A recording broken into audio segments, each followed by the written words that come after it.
नमस्कार विद्यार्थियों, मैं doctor Nitesh Kumawat, head of naturopathy and yoga department, Mansa institute of medical and health sciences, Jaipur, Rajasthan. छात्रों, आप हमारे यहाँ से 2.5 वर्षीय DNYS कोर्स का अध्ययन कर रहे हैं, जो कोर्स भारत सरकार के शिक्षा मंत्रालय की केंद्रीय शिक्षा बोर्ड के NIOS से प्रायोजित है। यह कोर्स जो है वह राष्ट्रीय और अंतर्राष्ट्रीय स्तर पर मान्यता प्राप्त कोर्स है। तो छात्रों, आप जो DNYS कोर्स कर रहे हैं फर्स्ट ईयर में, इसमें 6 पेपर हैं, जिसमें 3 प्रायोगिक और 3 थ्योरिकल। तो जो थ्योरिकल पेपर हैं, जो आपके पढ़ने वाले जो सब्जेक्ट हैं, उन सब्जेक्ट में 811, 812 और 813 नंबर हैं। तो अभी हम जो वीडियोस बना रहे हैं शॉर्ट नोट्स के, जो हमने आपकी सहूलियत के लिए, आपकी सफलता को सुनिश्चित करने के लिए बनाए हैं, उनको आपको नियमित रूप से देखना है। और साथ ही साथ में आपको हमारे इंस्टीट्यूट के द्वारा जो भारत सरकार द्वारा प्रिंटेड बुक है वो भेजी जा चुकी हैं, तो उसका भी अध्ययन साथ साथ में करना है। तो नियमित रूप से इन वीडियोस को सुनने से आपके बहुत सारे कॉन्सेप्ट क्लियर हो जाएंगे और उससे क्या होगा, आपके अच्छे अंक आने की संभावनाएं बढ़ जाएगी। तो छात्रों, अभी तक हमने जो पिछले वीडियोज़ के अंदर 10वें अध्याय तक हमने पढ़ लिया था। अभी जो हम पढ़ेंगे वो है 11वां अध्याय।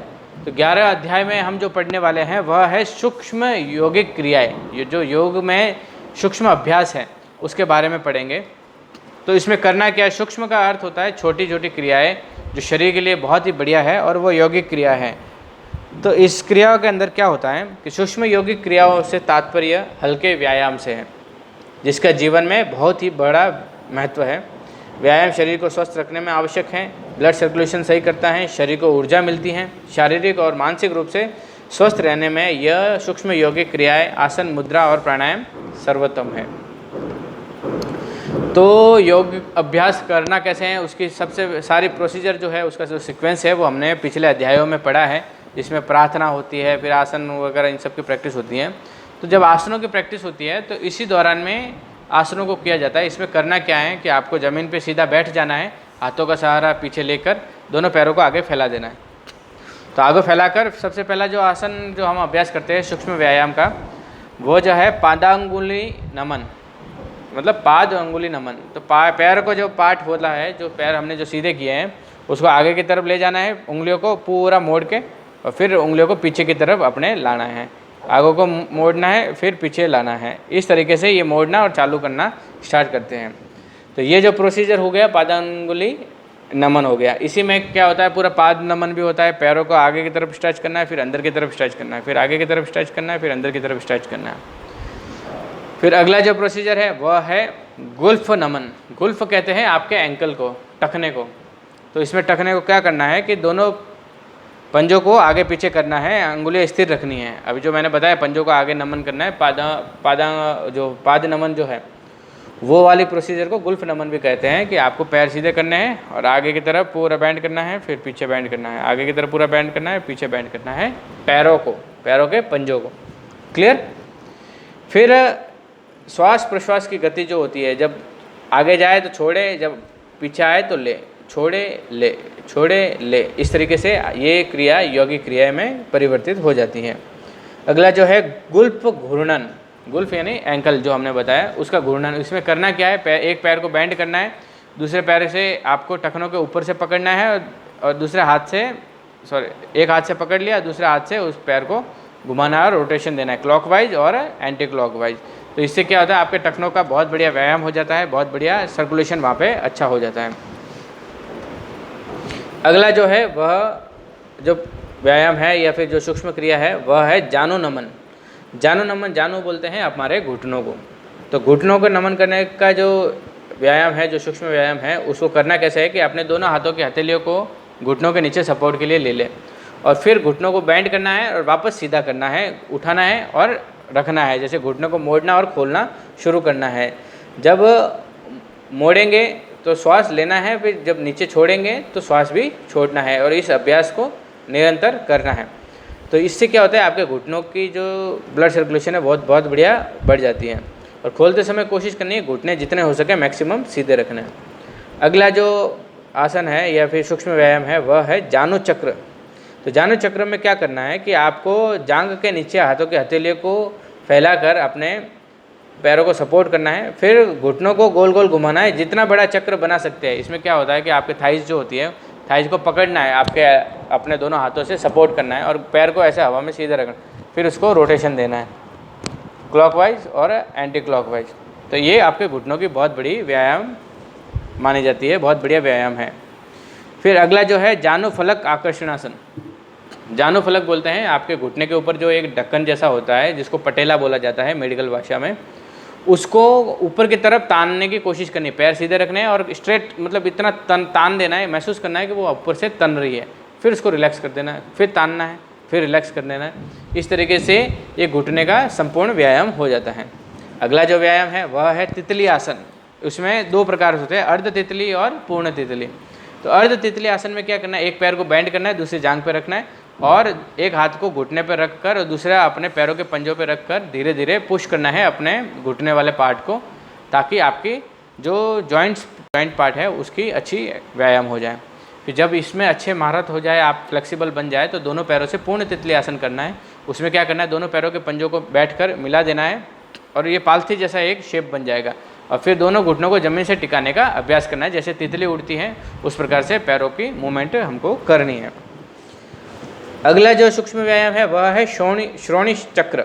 श्रोणी कहते हैं हमारा जो हिप पोर्शन है, जो हमारा पैर जो जहाँ पे जिस हड्डी में जुड़ा हुआ है उसके लिए जो आसन है इसमें। तो इसमें करना क्या है, अर्ध तितली आसन में बैठना है और एक हाथ घुटने पर रखकर श्वास प्रश्वास के साथ में गोलाकार घुमाना है। क्या करना है, अर्ध तितली आसन कर दिया, एक पैर को बेंड करके दूसरे थाइज पे रख दिया और एक तरफ से पैर को लॉक कर दिया और दूसरे से घुमाना है, पैर को रोटेशन देना है एकदम, जैसे ये पैर है और दूसरा इस पर लग दिया और फिर ये रोटेशन देना है। तो इससे क्या होता है, शोल्डर, अभी हाथ में दिखा रहा हो तो शोल्डर में इफेक्ट दिख रहा है, वैसे ही पैरों के हिप जॉइंट है, आपका जो लेग का जो जॉइंट है वो और हिप बोन दोनों के बीच में अच्छा सा एक व्यायाम हो जाता है।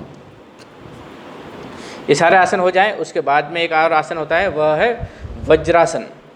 वज्र आसन भोजन के बाद में भी किया जाने वाला ऐसा आसन है जो भोजन के बाद में कर सकते हैं, वरना सारे आसन भोजन से पहले करने होते हैं और वज्रासन भोजन के बाद भी किया जा सकता है।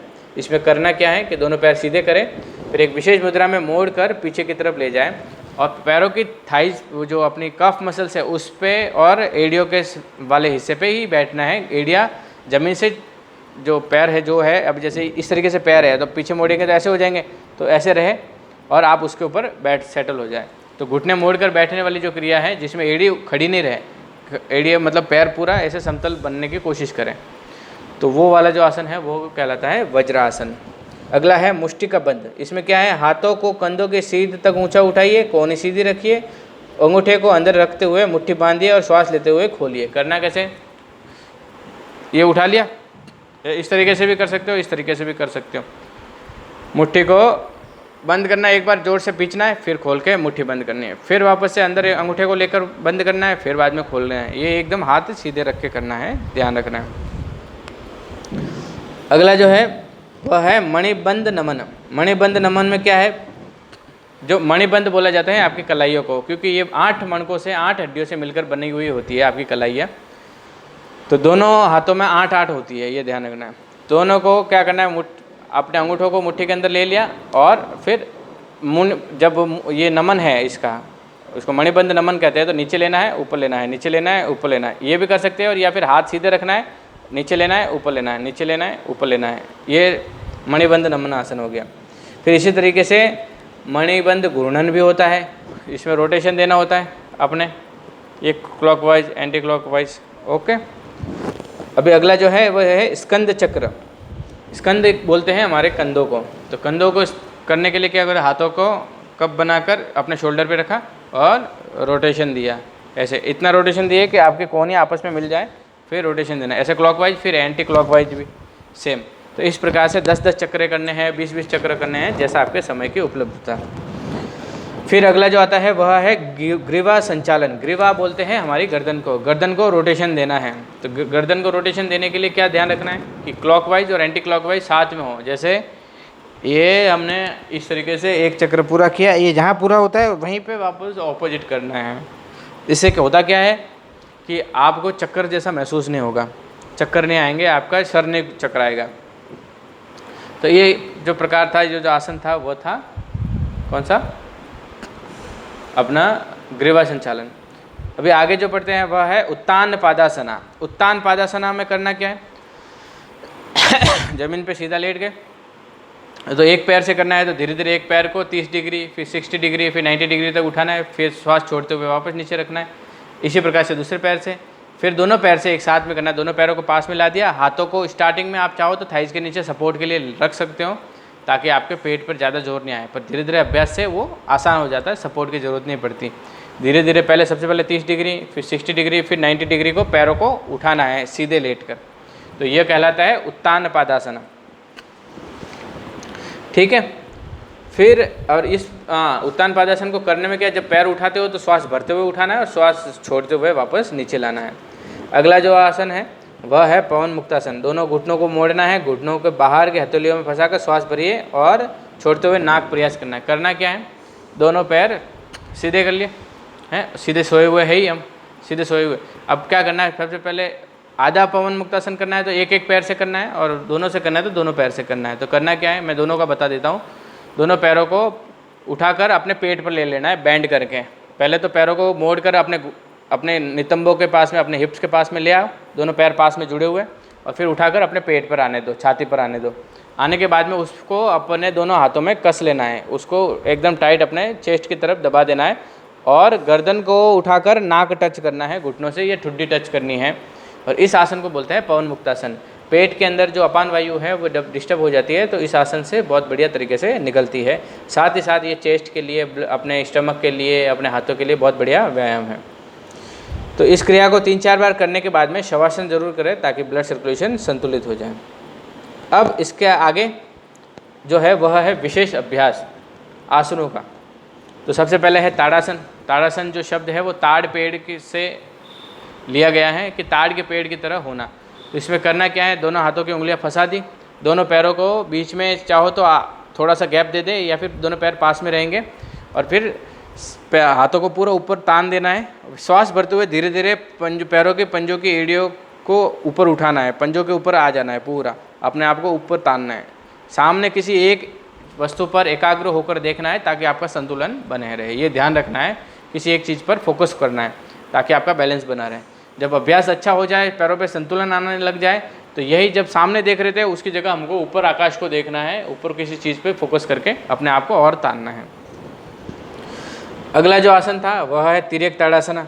तिर्यक ताड़ासन में कैसा है कि सेम प्रोसीजर है ताड़ासन जैसी, पर उसमें क्या होता है, साइड बाय साइड ट्विस्टिंग होती है और एड़ियाँ हवा में नहीं उठाते। दोनों पैरों को शोल्डर जितना खोल देते हैं, हाथों को उंगलियां फंसा दी, ऊपर ले गए, पूरा खींच दिया, और फिर साइड में पूरा बैंड होना है। अपने शरीर को लेफ्ट साइड में बैंड होना है। ध्यान रखना है अपना पूरा शरीर ऐसे नहीं कि क्रॉस में जाए, एकदम सीधे में जाएगा, आपके पैर एग्जैक्ट पैर के एंगल में ही रुकेगा। तो आपके साइड वाला जो पार्ट है उस पर अच्छा बढ़िया खिंचाव, तनाव महसूस होगा, जो फ्लेक्सिबिलिटी बढ़ाता है।